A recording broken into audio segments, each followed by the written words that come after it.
Hi మామ, నమస్తే. మన లారీ అన్న పరిస్థితి అయితే చూడండి మామ ఎలా ఉందో. ఇక్కడైతే మన ఈ సోమారంపల్లి ర్యాంప్ పడైతే చాలా దారుణంగా ఉంటుంది. అయితే ఓ 5-6 కిలోమీటర్ దాకా మనకైతే ట్రాఫిక్ చాలా ఇబ్బంది ఉంటుంది. ఈ మంతనికి వెళ్ళే రోడ్లు అయితే ఆటారం నుంచి మంతనికి వెళ్ళే రోడ్లు అయితే చాలా దారుణంగా పరిస్థితి. అయితే ఇసుక డీజిల్ తీసేవారైతే జాగ్రత్తగా చూడండి మామ, ఎంత దారుణంగా ఉందో పరిస్థితి.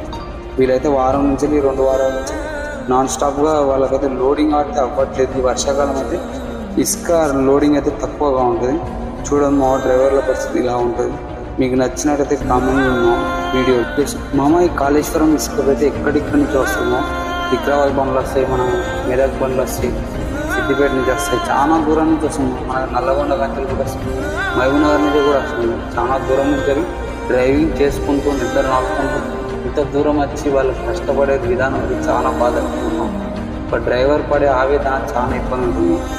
ఓనర్ ఏమన్నా, మా ఓనర్ కూర్చొని ఒక డీడీ తీసిస్తాడు, ఆయన వెళ్ళిపోమంటే వెళ్ళిపోవాలి, వాడు ఏది చేయాలంటే చేయాలి. మనం అయితే డ్రైవర్ అనే పరిస్థితి అయితే డ్రైవర్ అయితే ఇప్పుడైతే చాలా దారుణమైన పరిస్థితిలో ఉన్నాం.